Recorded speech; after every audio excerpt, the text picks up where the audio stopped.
الحمد لله رب العالمين والصلاة والسلام على سيد الأنبياء والمرسلين أما بعد فأعوذ بالله من الشيطان الرجيم بسم الله الرحمن الرحيم الصلاة والسلام عليك يا سيدي يا رسول الله وعلى آلك وأصحابك يا سيدي يا حبيب الله اللهم صل على سيدنا ومولانا محمد وبارك وسلم وصلوا عليه صلى الله تعالى عليك يا رسول الله قرة عيني بك يا رسول الله صلی اللہ تعالی علیہ وآلہ وسلم۔ حضرات محترم، آپ نے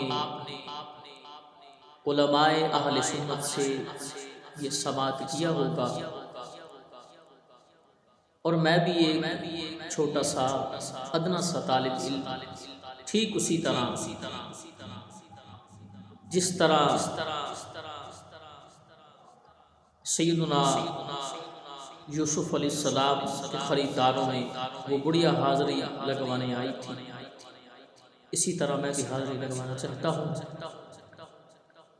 مالک کے دو جہان اپنی لا ریب بارگاہ کو منظور فرما کے ہم سب کے لیے ذریعہ نجات بنائیں۔ حضرات محترم، معراج میری نہایت واجب الاحترام معزز سامعین، میرے دیکھنے والے اور سننے والے، معراج اصل میں کیا ہے؟ معراج اصل میں کیا ہے کہ اللہ تبارک و تعالی نے آقا پاک علیہ الصلوۃ والتسلیم کو بے شمار معجزے عطا فرمائے، ان میں سے سب سے بڑے معجزے کا نام معراج ہے۔ میرے معزز سامعین، اب معراج کا لفظی جو معنی ہے وہ ہے بلندی اور عوج۔ اب اللہ تبارک و تعالی نے آقا پاک علیہ الصلوۃ والسلام کو مسجد حرام سے لے کر مسجد اقصی تک اور مسجد حرام سے لے کر مسجد اقصی تک اور مسجد اقصی سے لے کر سدرۃ المنتہا تک جہاں تک رب نے چاہا سیر کروائی، اس سارے کا نام معراج ہے، اس سارے سفر کا نام معراج ہے۔ حضرات محترم، اب بعض لوگ اعتراض کرتے ہیں کہ نہیں یہ دیکھیں کہ معراج مسجد حرام سے لے کر مسجد اقصی تک ہے۔ میں نے کہا حضرت صاحب یہ تو صرف حضور سے پھر دشمنی ہوئی نا، یہ معراج تو نہیں ہے۔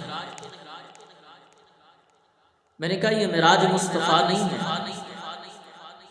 جو آپ کہہ رہے ہیں، یہ معراج نہیں، بلکہ یہ معراج تو مسجد اقصی کی ہے، یہ معراج تو مسجد اقصی کی ہے۔ میرے جملے کو سمجھنے کی کوشش کریں، یہ معراج تو مسجد اقصی کو ہے، یہ معراج تو مسجد حرام کو ہے، یہ میرے مصطفیٰ کی معراج نہیں۔ حضرات محترم، کریم آقا علیہ السلام مسجد اقصی تشریف لے گئے، وہاں پہ سارے نبی تشریف فرما تھے۔ حضرات محترم، کریم آقا علیہ السلام نے امامت کروائی، مدینے کے تاجدار امام بنے اور سارے نبی مقتدی بنے۔ حضرات محترم، میں یہاں پہ عرض کرنا چاہتا ہوں، دیکھیں توجہ فرمائیں، کریم آقا علیہ السلام امام بنے، سارے نبی مقتدی بنے، اور سارے نبیوں کا مقتدی بننا یہ بتاتا ہے کہ سارے نبی زندہ ہیں۔ حضرات محترم، سارے نبی زندہ ہیں۔ حضرات محترم، یہ بات بڑی توجہ طلب ہے۔ دیکھیں حضور نے امامت کروائی، سارے نبی تشریف فرما ہے، آقا پاک بھی تشریف فرما ہے، سارے نبیوں نے حضور کے پیچھے نماز ادا کی، نبی پاک علیہ السلام امام بنے۔ حضرات محترم، یہ معراج مصطفیٰ نہیں، یہ ان نبیوں کی معراج ہے جنہوں نے حضور کے پیچھے نمازیں ادا کی۔ حضرات محترم، یہ معراج نہیں، اب بھی معراج نہیں ہے، یہ تو ان نبیوں کی معراج ہے جنہوں نے حضور کے پیچھے نماز ادا کی۔ حضرات محترم، وہاں سے کریم آقا علیہ السلام پہلے آسمان پر تشریف لے گئے، مدینے کے تاجدار دوسرے آسمان پر تشریف لے گئے، مدینے کے تاجدار تیسرے آسمان پر تشریف لے گئے۔ حضرات محترم کریم آقا علیہ السلام پہلے آسمان پر تشریف لے گئے، وہ پہلے آسمان کو معراج تھی۔ مدینے کے تاجدار دوسرے آسمان پر تشریف لے گئے، وہ دوسرے آسمان کو معراج تھی۔ مدینے کے تاجدار تیسرے آسمان پر تشریف لے گئے، وہ تیسرے آسمان کو معراج تھی۔ حضرات محترم ٹھہریے، یہ معراج مصطفیٰ نہیں بلکہ یہ سفر معراج ہے۔ حضرات محترم معراج اور ہے، کریم آقا علیہ السلام جہاں جہاں تشریف لے گئے ان سب چیزوں کو معراج ہوئی۔ حضرات محترم حضور جہاں بھی گئے ان سب چیزوں کو معراج کرائی۔ حضرات محترم سوال تو پیدا ہوا تو پھر معراج کیا ہے؟ آئیے حضرات محترم میں عرض کرتا ہوں کہ مدینے کے تاجدار جہاں جہاں تشریف لے گئے ان سب چیزوں کو معراج ہوئی، اور میرے آقا کی معراج اور ہے۔ حضرات محترم میرے مدینے کے تاجدار کی معراج کیا ہے؟ میں آپ کے سامنے اب عرض کرنا چاہتا ہوں، آپ توجہ سے سماعت فرمائیں۔ حضرات محترم ہمارے آقا پاک علیہ السلام کی معراج کیا ہے؟ یہ تو سفر معراج تھا۔ آئیے میں آگے عرض کرتا ہوں کہ حضور کی معراج کیا ہے۔